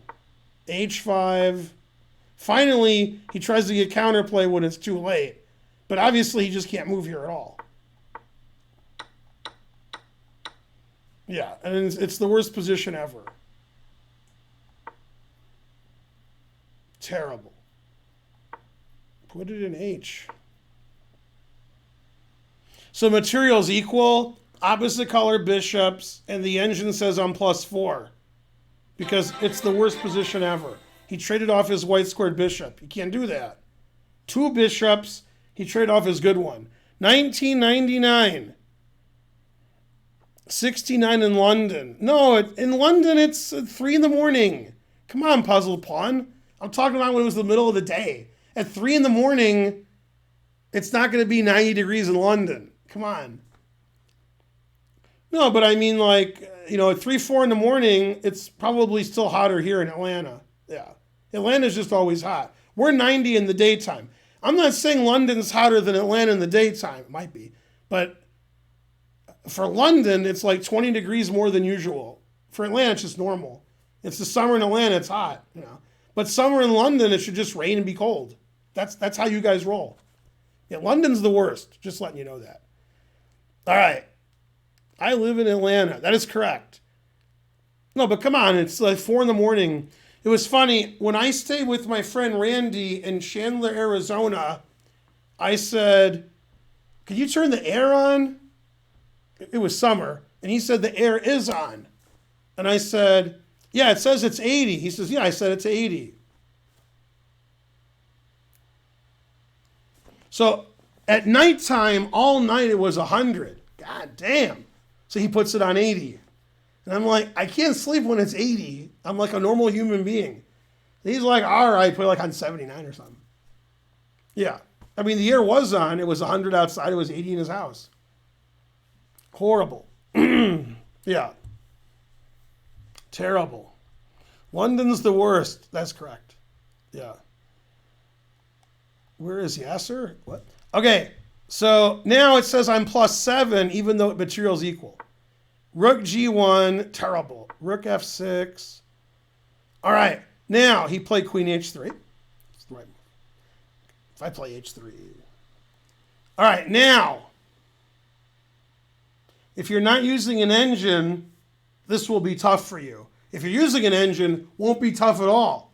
What's the best move for black? And I played it. This was like at the height, 17 years ago, it's pretty good. 17 years ago, 33. Yeah. This is a move you would never play and you would never think of. So try to look for those moves. After this move, it says I'm +8. This is a quintessential Ben Finegold move.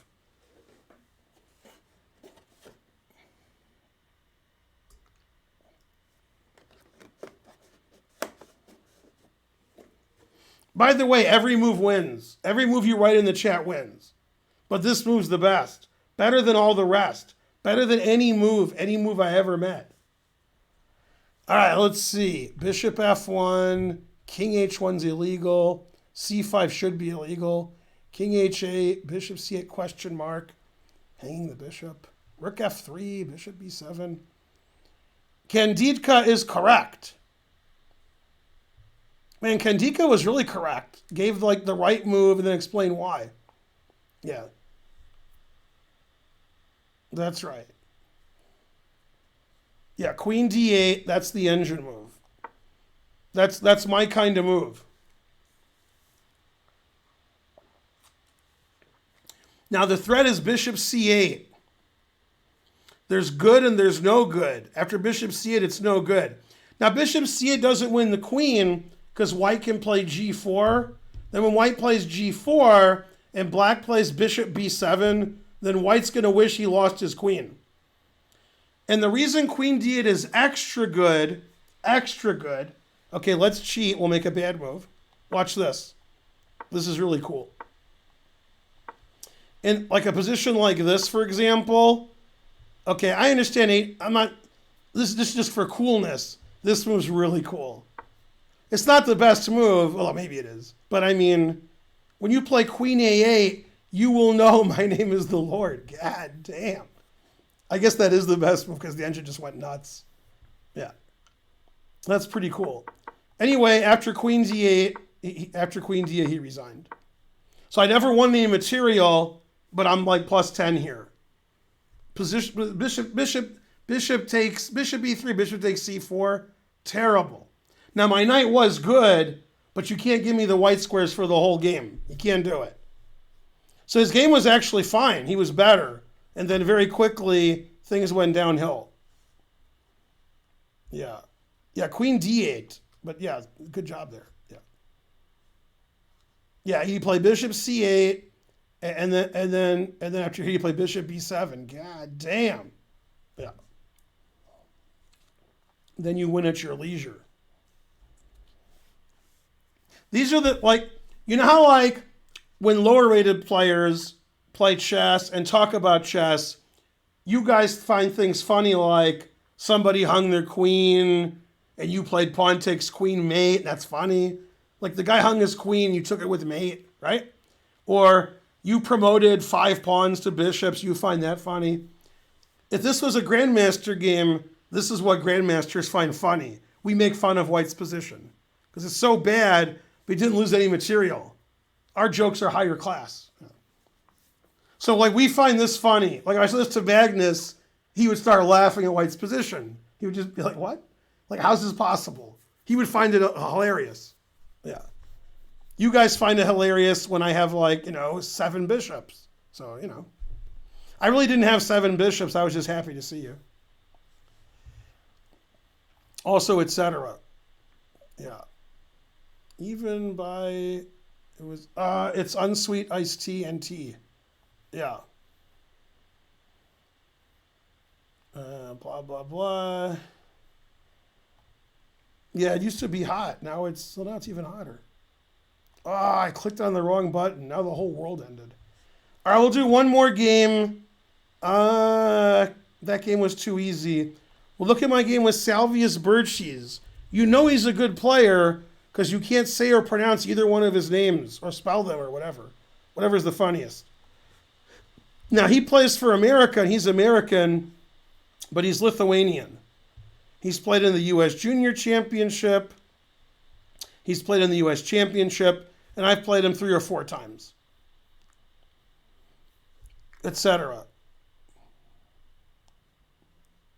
Ice TNT, that is correct.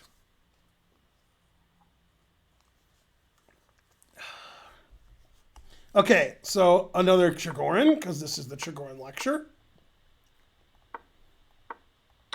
Okay, we've seen this before. We've seen this before, and we've seen this before. Okay, and in this position, probably the first game that I showed you when Karen was still here, white played bishop e2. Bishop e2. My opponent played rook g1. He's not going to castle kingside. So I did. And I usually castle queenside in this opening, but I wanted to protect my pawn. Okay, he played bishop c3 with the obvious intent of playing e4 and d5 and Papa John's. So rook d8, and I didn't stop d4 or e4, so he played e4. And now I play queen h5, and the game is very interesting. The engine likes white. Now the reason I played rook d8 is earlier he wanted to play d5, threatening g7, and threatening my knight, but now he's not threatening my knight because his d-pawn's pinned. So d5 doesn't pack the same punch, although d5 is a fine move. The engine actually plays the move that he played. He played f4 because that looks pretty good. Nice center, 2 bishops, open file, Papa John's. And if I trade queens, he takes with the rook defending his pawn, and then I can't stop d5. So I have to take on h2, whether I want to or not. And he plays queen g4, so it looks pretty scary, right? It is scary. Knight g6 is forced, and he played d5, which again is the engine move. And I can't take on f4 because I'm going to get crushed on g7. Crushed. Now, one idea, if it goes like queen takes, knight takes, rook takes, is to get my king to f8 instead of h8 walking into this windmill. So I played rook fe8, which is the engine move. Now I'm threatening this pawn, we check, and my king can walk over here. 400 centidues. Thank you, Hagel Bagel. Now, if he takes the knight, oh, give me the knight. Then I play rook takes e4 check. Bishop e2 is obviously forced. And now it's not clear what I should do. But obviously, I have compensation for a piece. I've taken this pawn. I took this pawn. He can't castle anymore. This pawn's doubled and weak. These are isolated. And the engine says white has an advantage after rook here castles. Queen takes f2. Now it says it's equal. Now it says white's better. Now it says it's equal. All right, this game is a total mess. Okay, the engine prefers white, but it's a ridiculous position. Frankly, the position's ridiculous. Just by making engine moves, it gets more and more ridiculous, by the way. Okay, so he could do that. Instead, he castled. Engine likes that too. It's fine. And I took on f2. Okay, so far, we've both played okay. Not too bad, not too good. Okay, we play okay. And now it goes downhill for him. And the reason is not because we're bad players, although we are bad players, compared to the best players in the world, we're Rufus and Doofus. The problem is there's too many possibilities. It's not clear what white should do. Even the engine's like, I don't know, right? He's down 2 pawns. He's got 2 bishops. He's mating me. I'm mating him. The e-pawn's hanging. What should he do? So if I asked you for suggestions in the chat, right now, the engine says one move gives white the advantage. And then it says other moves maintain equality. He didn't do any of that. He made a bad move and was losing. f5 is one of the equalizing moves. That's correct. After f5, several people in the chat said f5. Okay, now I can play knight e5. I can also play queen c5. And then they want him to take. And then I could check or take with the rook. Doesn't matter. He takes. I take. I have 3 pawns for a piece. This pawn's weak. This pawn's weak. My king's gotten sort of safe. His king's not safe. The engine says equal. It actually shows some repetitions. Okay, so the f5 is fine. Okay, the move that gives him the advantage, according to the engine, is rook g2. The only good move. And then it says queen check, king b2, and it prefers white. Not by much. In fact, it's sort of flip-flopping, but it likes white a little bit. But you can see, it says like white's a little better. Okay, he played bishop to d3. Okay, and that's a blunder, and now he's completely lost. So that was quick. Bishop d3 sort of, it defends the e-pawn, but it blocks his defense of the d-pawn. And it blocks d4, so I can put my knight there too. So it's just, it looks like it makes his king safe, develops his bishop. He can go to the h file. It looks good, but it's just a blunder. Queen c5 is correct. King b2. Now, with white's rook on g2 and the bishop on f1, rook g2, bishop f1, we saw a similar position. With the rook on g1 and the bishop on d3, this is much worse for white because I can play knight d4 or knight b4, and I have the advantage either way. Knight d4 is winning according to the engine. Obviously, if his bishop's on f1, I can't play knight d4, it's just hanging. This blocks his rook. With my knight on d4, I can play rook d6 to b6, and here I come. But I played knight b4, which is a mistake. Now it says I'm slightly better. He played bishop b1, and I played rook d6 anyway. I'm up 2 pawns. We're both mating each other. Again, if I ask you in the chat what to do, it's hard to find the right move here. And the engine says a lot of moves are about equal, but not the move that he played. The move he played is bad. And that's really the point of the Chigorin, is you give your opponent a lot of decisions, you put pressure on your opponent, the better player wins, and a lot of time with the black pieces, if the game is too boring or too dull or not enough tactics, a lower rated player can draw with white. But if the opening's too interesting and there's too many possibilities, the better player's got to win. Okay, my opponent's the better player. Chigorin might not work out too well. Okay, rook g3 is the best move. I don't know. He played bishop d4. This is another blunder. Queen c4 is an excellent move. Yay. And he can't attack my queen. Bishop d3 is impossible. Rook c1 is impossible. Here comes rook a6. Papa John's. He played a3.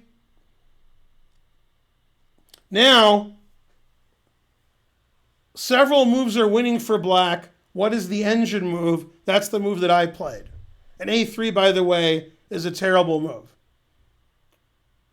When I say they're a terrible move, you could say, why do you play that? We weren't using engines. We just making moves and they're not good. I made a good move here. F Nova is correct. And Mr. Burns. C5. That's right. That's the best move. Also, sacking on d5 wins. Even sacking with a rook on d5 wins, it says. c5 is the winningest. I win. Now, my rook can come to b6. His bishop's not stopping it. Now it wants me to play knight takes d5. I just went here. That's actually a terrible move. Knight takes d5 is like plus 1,000. Knight takes d5, he resigns. But somehow I played knight a6. Damn, that's no good. Rook g3 is the best. Queen a4 is not a good move. Threatening is, well, actually, I'm not threatening his rook. I'm not sure why I played queen a4. Terrible. Now he's equal again. He played the equalizing move. Rook b6. And now he blundered. Man, chess is tough. According to the engine, one move is equal, otherwise he loses. He played the losing move. Now I know why I played queen a4. Yeah. Now I know why he played the losing move. Yep.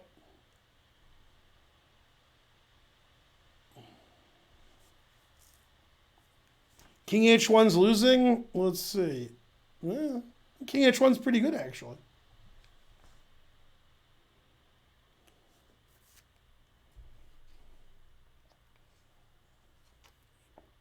The engine says of the 3 legal moves, well, actually I didn't see bishop b4, which is very bad.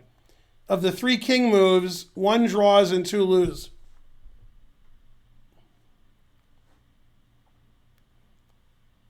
Yeah, let's put on an accuracy. It's going to be bad. King a1 is mate in 1. Wow, you're a better player than I am. Not only is king a1 not mate in 1, he played king a1, and the game went about 7 more moves. Okay, king c1's the best move. Then it says that white's slightly worse. Queen takes, king d2. Okay, he played king a1. I checked. He blocked with the bishop. I played knight to b4, threatening queen a2 mate. He has to take. I took with the queen, threatening queen b2 mate.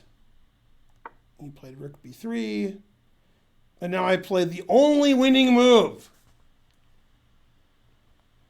The only winning move. Because I'm the only winning move. Let me see. What would I have done against rook b1?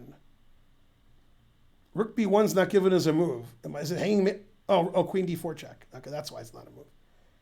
So he has to play rook b3. I have one winning move. One. Roar. One winning move.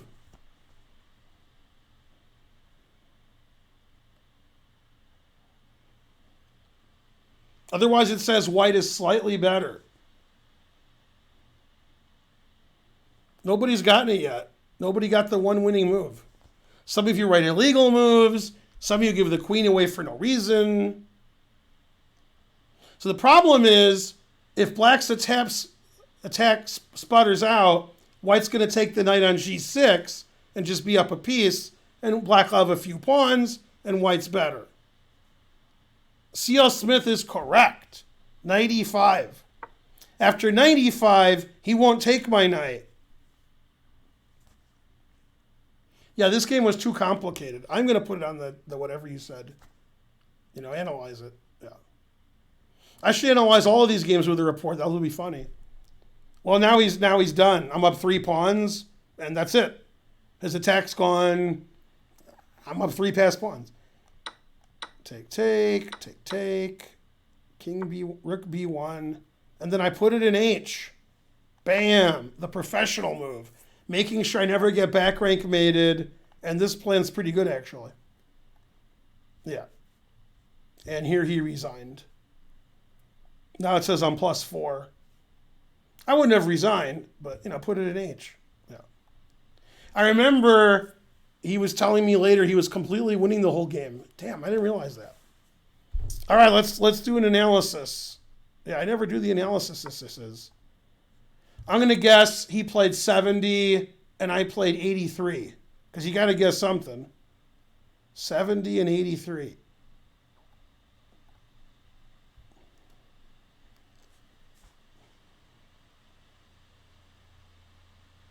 Go analysis. Depth 22, that's no good. I'll have to have a higher depth, so I played worse. Wait a minute. All right, and the report says I played 96.7 and he played 89.7. So if I played 96.7, we'll take that as gospel. That's a better report than if I do a deeper analysis. I wasn't expecting I played 96. It was a tournament game. The game takes several hours, so I'm playing better there than I do when I played 18 to 14 best moves. I played 2 excellent moves. He played 0. 6 or 7 book moves. He played 3 inaccuracies. I played 1. He played 2 mistakes. I played 1. And we each played 2 blunders. It says I managed to earn the win with my 96.7. Yeah. Hooray for Ben. I don't think Kasparov and Fischer played 99.2 every game. Frankly, a ridiculous statement. So that this game proves I'm the best, or something. Not sure what it proves. Where's live chess? There it is. And so forth. What were the blunders? What weren't the blunders? Well, knight b4 is not a good move. I should play knight d4. And then knight a6 is obviously a blunder. If knight takes d5 is +10, and this is like +1, then that's this. And I got rook b6 check coming, and this rook's coming. I'll be coming. We'll all be coming. Yeah, that wasn't good. Queen a4 is a bad move also. Otherwise, I played okay. Hooray! A perfect game except for one thing. Not sure what it was. All right, I'm tired, and it's been about 2 hours, so I've had enough. Wait, why is Naroditsky streaming and Charlotte Chess Center streaming? Ridiculous. Frankly. Yeah. See Mark. Morphe played 100.2. That is correct. Yeah. All right, I'll see you guys tomorrow. It's Saturday, so theoretically, I stream, I don't even know when I stream, 6 to 9, and they're putting me on Chess TV from 7 to 10, something like that, because they messed me up earlier in the week. They stole an hour from me, so they're paying me back tomorrow. I don't expect that'll happen, but they said it was going to happen. So I will be on Chess TV for 3 hours tomorrow. $9.99. Thanks, JAA. You're the best. So I'm going to do a 4-hour stream tomorrow, and 3 of those hours I'll be on Chess TV. I think I'm streaming 6 to 10, but it could be 5 to 9. I don't know. It's not 7 to 11, unless it is. Let's see. Where's my streaming schedule? I don't know. I don't know where my streaming schedule is. Ridiculous. The goggles, they do nothing. Yeah. Charlotte playing hand and brain with Danya. Boo, boo. But I raided Chessbra yesterday, or 2 days ago. Naroditsky gave me a big raid like 4 days ago. I should raid him back. Yeah. Yeah, I'll be on Chess TV tomorrow for 3 hours, but I don't know when. I think I'm streaming 6 to 10, and I'm on Chess TV from 7 to 10. It could be I'm streaming 5 to 9, and I'm on Chess TV 6 to 9. It's one of those. So, you'll find out. It says on the thing or something. Yeah. All right, and the most important thing about my stream tomorrow is